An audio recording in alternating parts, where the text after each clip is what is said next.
n'ont cédé de nombreuses nations, dont le peuple Kainai-Keaka, la Confédération des Pieds Noirs, Siksika, Kainai, Pikani, la nation des Tsuut-ina, les bandes Iase, Nakoda, la nation métisse de la région 3, les nations Musqueam, Squamish et Tsleil-Waututh, les Anishinaabe, les Ojibwe, les Haudenosaunee, les Mississaugas of the Credit, les Wendat et toute la grande diversité des Premières Nations, des peuples inuits et métis. Nous nous trouvons sur les terres des communautés autochtones qui en prennent soin depuis les temps immémoriaux et qui continuent de faire systématiquement l'objet de politiques et de pratiques contribuant à effacer leurs histoires de cet endroit. Nous reconnaissons également les membres de notre conseil d'administration et de notre personnel qui sont de descendance africaine et dont les ancêtres ont été déplacés de force pendant le commerce transatlantique des esclaves, amenés sur ce continent contre leur gré et forcés d'y travailler.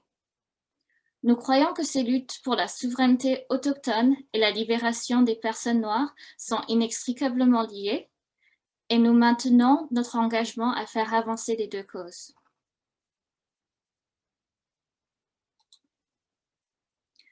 Voici un aperçu des sujets que nous allons aborder aujourd'hui. Le principal but de cette présentation est de vous faire connaître notre fondation, notre travail d'octroi de subventions et plus particulièrement le programme de préparation à l'investissement géré par la FPCN. Si vous avez des questions que nous ne pouvons pas couvrir pendant le webinaire, vous pourrez bien sûr nous contacter directement. Nos coordonnées seront présentées à la toute fin et vous pouvez également contacter notre équipe via le site web de la Fondation à forblackcommunities.org/fr. Alors, l'histoire de la Fondation commence par le rapport non financé « Les communautés noires, les oubliés de la philanthropie canadienne ». Ce rapport propose la toute première étude empirique et systémique de l'envergure du manque d'action par le milieu philanthropique canadien pour répondre aux défis uniques et intersectionnels vécus par les communautés noires. Le rapport est le fruit d'un partenariat avec le programme Philanthropy and Non-Profit Leadership de l'Université Carleton et le réseau pour l'avancement des communautés noires. Dans les organismes noirs, beaucoup de personnes étaient depuis longtemps au courant de ce sous-investissement dans leur communauté par le milieu philanthropique. Le rapport a permis pour la première fois de mettre des chiffres sur ce sous-investissement flagrant. On peut résumer les principales constatations du rapport en 2 points. De 1, les fondations canadiennes ont largement sous-financé les organismes gérés par et rendant service aux personnes noires. Selon les chercheurs, seulement 7 centimes, pas 7 $, mais 7 centimes de chaque 100 $ investis par les organisations philanthropiques canadiennes sont investis dans des organismes gérés par des personnes noires.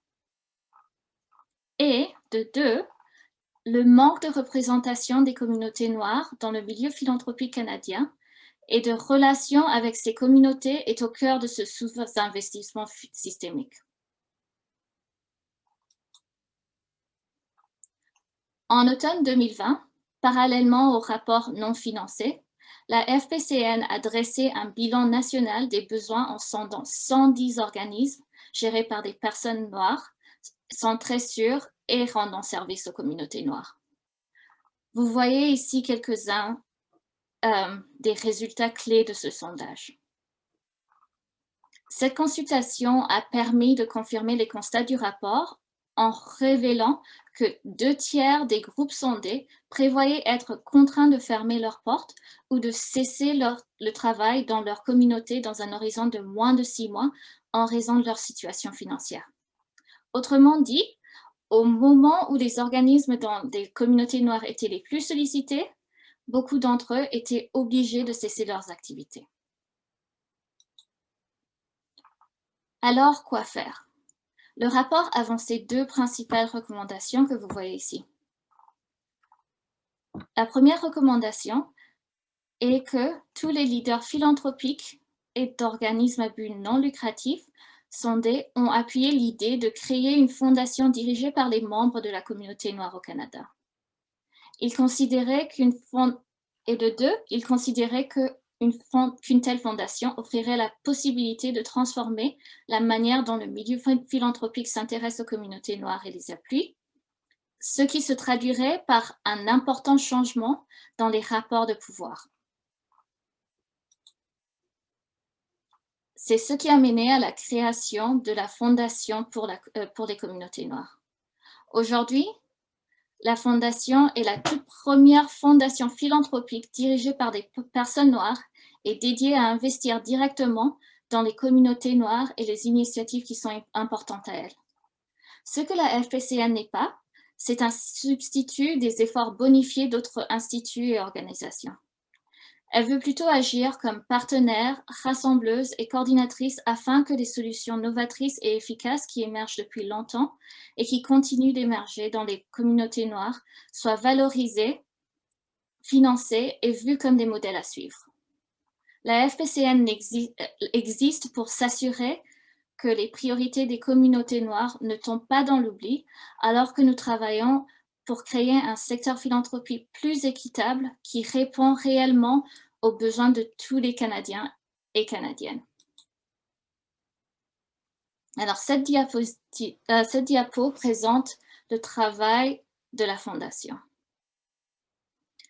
Les communautés noires au Canada doivent être visibles, célébrées et soutenues dans toute leur diversité et vitalité pour leur permettre de choisir leur avenir. Nous créons des ponts entre les acteurs du changement et les leaders canadiens dans les milieux philanthropiques, politiques et des affaires pour faire en sorte que les organismes gérés par et au service des communautés noires disposent de ressources permanentes dont ils ont besoin pour faire une réelle différence. Nous provoquons des changements. À partir de nos travaux de recherche et de sensibilisation jusqu'à l'action politique. Et puis, nous faisons connaître l'expertise, l'énergie et les idées présentes dans les communautés noires. Il faut profiter de l'élan actuel pour créer un engagement durable et à long terme auprès des communautés noires au Canada, un engagement qui résistera au changement de l'opinion publique, des priorités du milieu philanthropique et des priorités gouvernementales.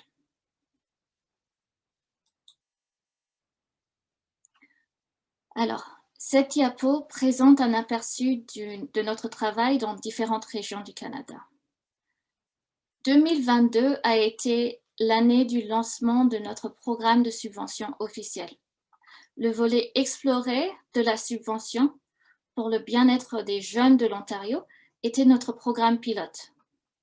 Nous intégrons d'ailleurs les leçons apprises de l'échéance de ce projet dans la conception de notre programme de subvention nationale. Continuez à surveiller notre site web, nos courriels et infolettres. C'est là que nous annoncerons les dates limites de nos prochains cycles de financement.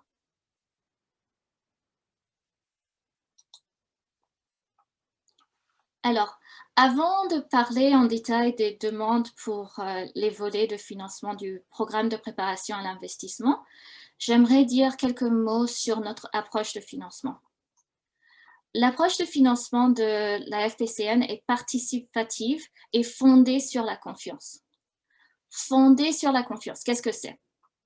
Ça veut dire que nous sommes convaincus que les personnes noires sont des leaders compétents et des partenaires égaux dans le développement de solutions pour répondre aux défis uniques de leur communauté.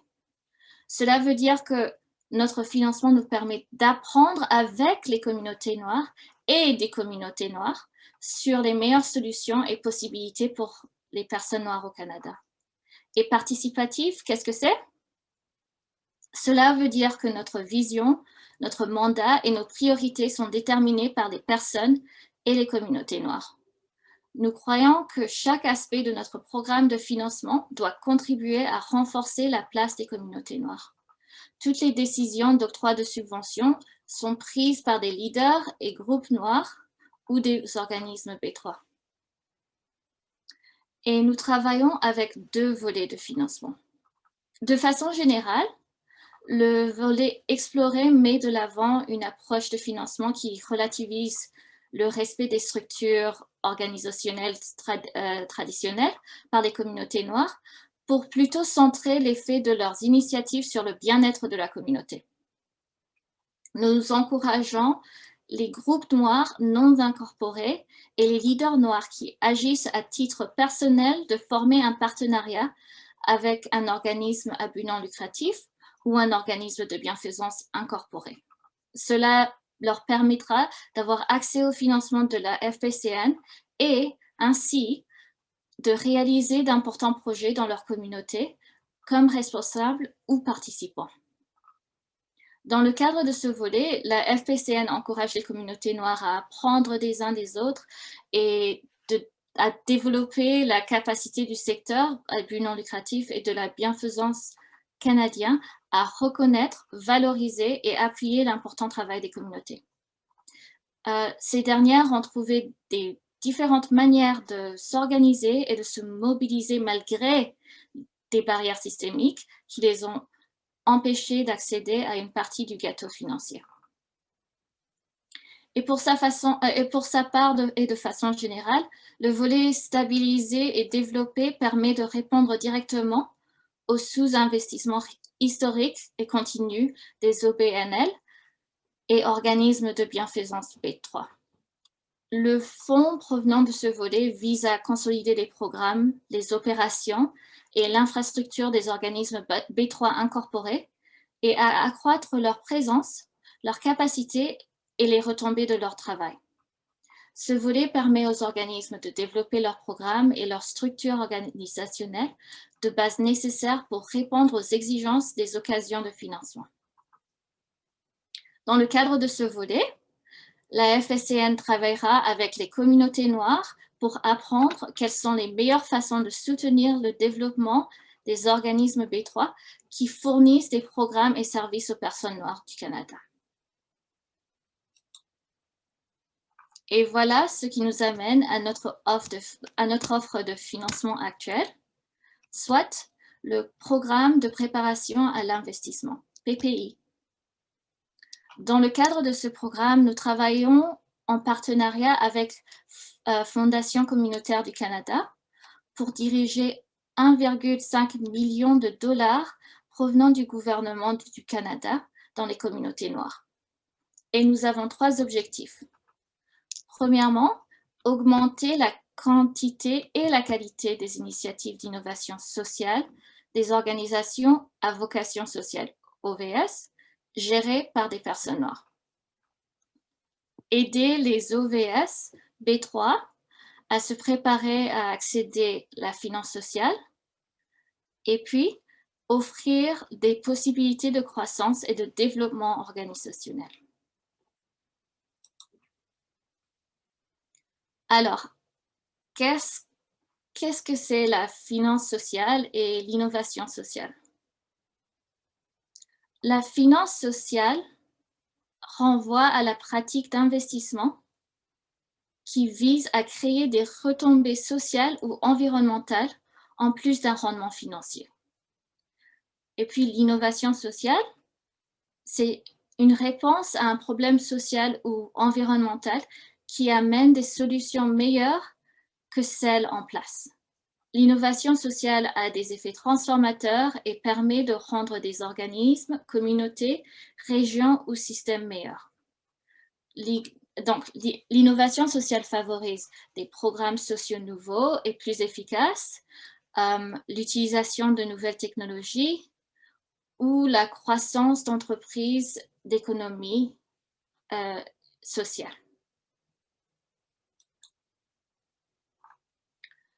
Les OVS exploités au Canada peuvent présenter une demande de financement, à l'exception des OVS du Québec. Les OVS actifs au Québec doivent se tourner vers chantier de l'économie sociale, donc pour participer au PPI.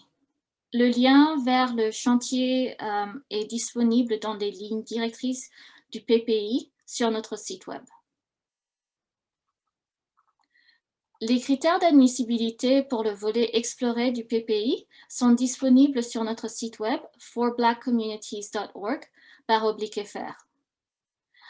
Un montant maximal de 25 000 $ par subvention pour une durée maximale de 12 mois est offert aux OVS qui peuvent démontrer qu'elles ont un plan pour réaliser le projet proposé dans leur demande de financement, sont détenues ou gérées par des personnes noires et ont une mission sociale qui prend en considération et concorde avec les priorités des communautés noires au Canada, ont mis en place ou prévoient de mettre en place un mécanisme pour générer des revenus avec la vente de produits ou de services. Les revenus provenant de dons ne sont pas admissibles. Finalement, qui prévoit de demander des investissements de finances sociales.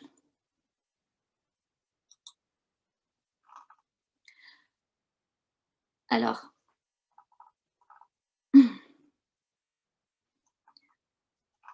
les critères d'admissibilité pour le volet exploré et pour le volet stabilisé et développé du PPI sont disponibles sur notre site. Et comme on avait dit, un montant maximal de 25 000 $ par subvention pour une durée maximale de 12 mois est offert. Oh, désolé.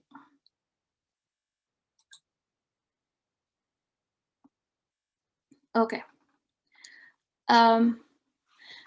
Et puis, pour les autres critères,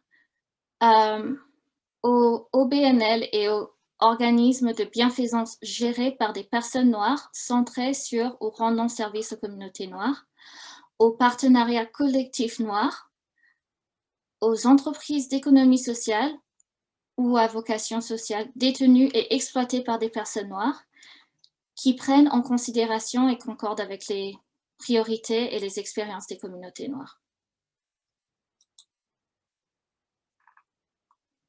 Alors, pour le volet stabilisé et développé, voici les priorités et exemples de projets. Dans le cadre de ce volet, les OVS pourront utiliser les fonds accordés pour développer davantage ou faire prendre de l'expansion à une entreprise ou initiative commerciale d'économie sociale qui génère ou devra générer des revenus et des profits avec la vente des produits ou services. Donc, et puis développer davantage ou faire prendre de l'expansion à un projet d'innovation sociale axé sur les besoins de la communauté, ou créer, lancer ou développer davantage une entreprise d'économie sociale qui prévoit générer des revenus et des profits avec la vente des produits ou services. Donc, voici des exemples de projets. Un organisme B3 reçoit des fonds pour préparer un plan d'affaires pour l'expansion de son entreprise de paysagement qui offre des emplois aux jeunes noirs en situation de handicap. Un OBNL noir reçoit du financement pour explorer le financement social comme outil pour soutenir sa garderie coopérative. Un autre exemple est un organisme de bienfaisance reçoit des fonds pour mesurer les retombées de son programme d'obligations et de microcrédit communautaire qui fournit du capital de démarrage aux entrepreneurs noirs. Et une entrepreneur noire reçoit du financement afin de déterminer la structure organisationnelle adéquate d'une ferme communautaire qui vise à augmenter ses revenus par l'augmentation de sa production alimentaire. Alors, voici une liste de dépenses admissibles et inadmissibles dans le cadre de PPI de la FPCN. Nous avons adopté une approche de financement flexible afin d'offrir le meilleur service aux organismes et communautés noires. C'est pourquoi beaucoup de dépenses, y compris celles liées au personnel, sont admissibles, à condition qu'elles soient associées au projet ou au plan inclus dans la demande de financement approuvée. Cependant, comme le PPI a pour but d'aider les OVS à se préparer à accepter des investissements pour le développement de leur capacité interne, Le financement est le plus efficace s'il est utilisé pour des projets concrets à durée limitée. Alors, pour les dépenses inadmissibles, vous pouvez penser aux collectes de fonds générales, comme les campagnes de capitalisation, les fonds de dotation, des dépenses non liées au projet, des activités politiques partisanes, des projets créés à des fins religieuses ou activités religieuses, et des projets à l'extérieur du Canada.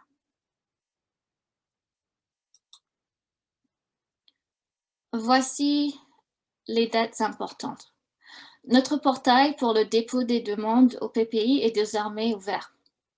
Rendez-vous à la page du PPI sur notre site web pour y accéder. La date limite pour soumettre une demande est le 1er décembre 2022. Nous ferons l'annonce des décisions de financement d'ici février 2023. Alors, nous vous présentons maintenant les 3 étapes pour soumettre une demande au PPI.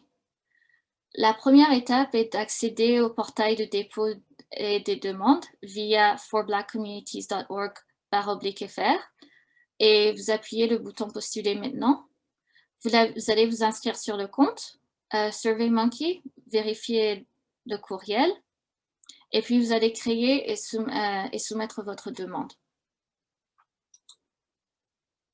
Donc, vous allez sur le site de la FPCN à l'adresse forblackcommunities.org/fr et puis sur la page d'accueil, cliquez sur l'onglet Subventions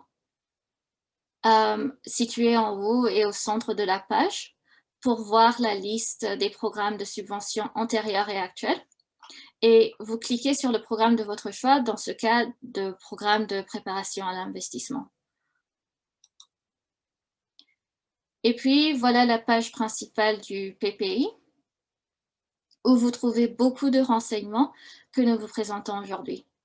Vous y avez également accès au portail des demandes par le bouton « Postuler maintenant ». Et vous pouvez télécharger une version PDF du formulaire de demande si vous n'êtes pas prêt à postuler et que vous voulez juste voir à quoi ressemblent les questions. En bas de la capture d'écran, vous voyez un deuxième bouton et puis où c'est écrit « Parle-nous ». Et ce bouton vous amène vers une page sur laquelle vous pouvez réserver un appel d'encadrement avec un membre de l'équipe de la FPCN au sujet de votre demande. Le portail que nous utilisons est en partenariat avec Fondation communautaire du Canada, FCC, et le portail SMA pour SurveyMonkey Apply. Si vous n'avez jamais utilisé, vous devez vous y inscrire avant de commencer à créer votre demande. Une fois sur le portail, vous verrez les programmes auxquels vous pouvez soumettre une demande et sélectionnez « Programme de préparation à l'investissement » ici sur la droite. Pour vous faire gagner du temps, vous pouvez d'abord remplir le questionnaire d'admissibilité avant de commencer à créer votre demande. Donc, vos réponses au questionnaire permettront de déterminer si vous répondez aux critères d'admissibilité pour soumettre une demande au PPI par l'intermédiaire de la FPCN, de notre partenaire FCC ou des deux. Nous vous recommandons de consulter les lignes directrices pour le PPI préparées par FCC, disponibles sur son site web, puisque FPCN et FCC n'utilisent pas les mêmes critères d'admissibilité.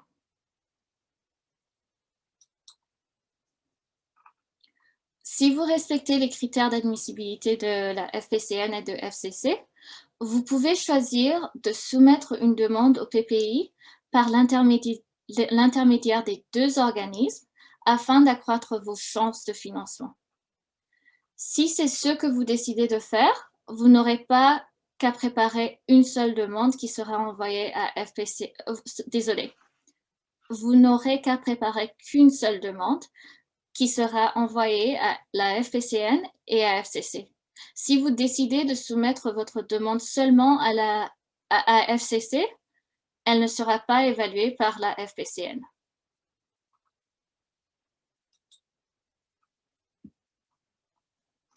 Alors, voici quelques astuces ou outils pour préparer votre demande. Vous pouvez télécharger les questions du formulaire, comme je le disais, en format PDF parce que ce formulaire-là est bilingue à partir de notre site. Et certaines questions comportent des limites de mots. Donc, l'information à cet effet est indiquée dans le document PDF du formulaire de demande. Vous allez voir 250 mots ou bien 500 mots, surtout vers les questions 24-25. Chaque demande devra être accompagnée de 2 documents, un budget et un plan de travail. Vous pouvez utiliser les gabarits disponibles sur la page du PPI, sur notre site web ou les vôtres. Si vous décidez de soumettre une demande à la FPCN et à FCC, veuillez noter que FCC pourrait exiger plus de documents que la FPCN. Nous vous recommandons fortement de consulter les paramètres de PPI exécutés par FCC. Et puis, les pépins techniques, ça arrive à tout le monde. Donc, nous vous recommandons d'avoir une copie de sécurité de votre information. Par exemple, un document à partir duquel vous copiez et collez l'information dans le portail. De sauvegarder régulièrement votre demande à l'aide de la fonction sauvegarder ébauche et de soumettre avant la date limite. Et s'il vous plaît, les groupes non incorporés n'ont pas besoin d'avoir un partenaire en place au moment de soumettre leur demande.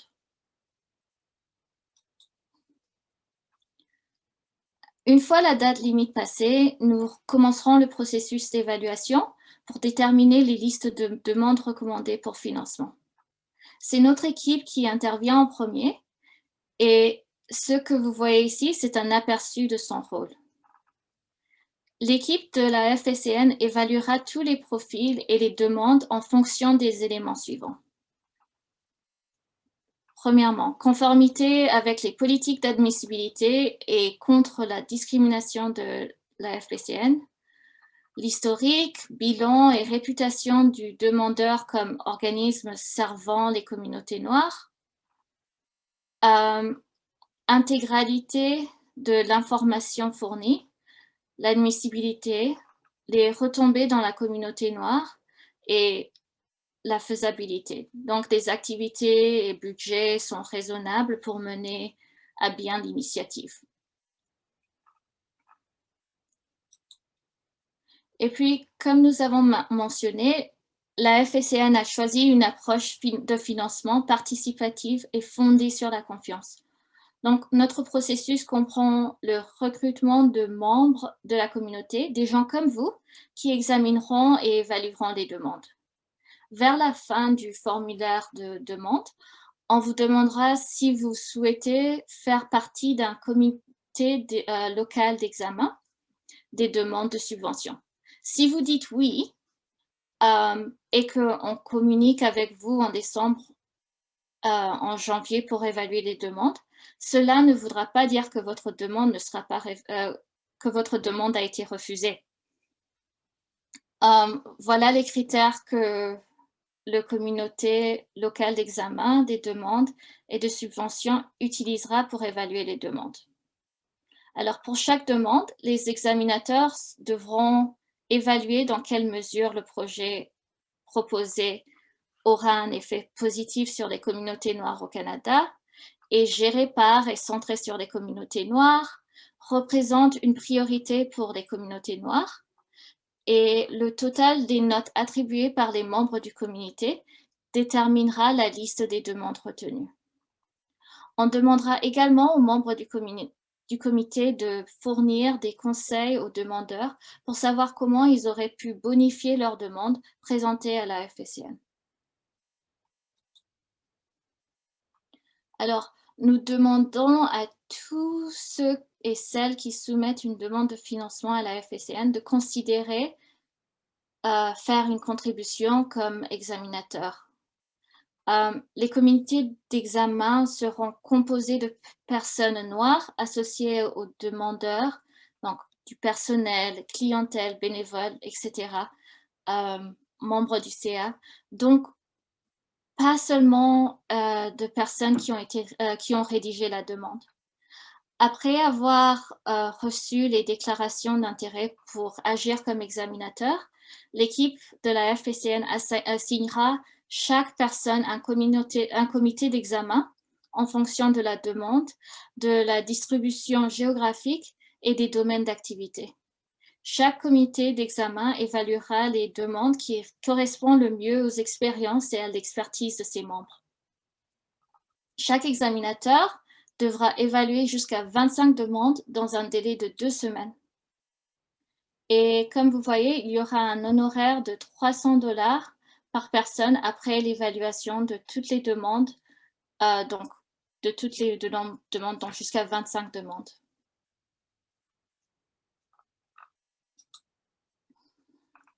Pour rester informé de ce qui se passe à la FPCN dans les webinaires à venir, s'il vous plaît, suivez-nous sur les médias sociaux, sur notre site web, et nous annoncerons bientôt les dates d'autres webinaires sur le PPI, la finance sociale et l'innovation sociale.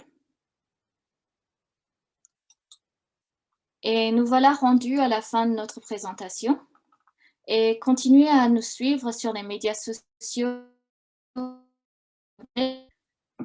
Et merci pour votre présence.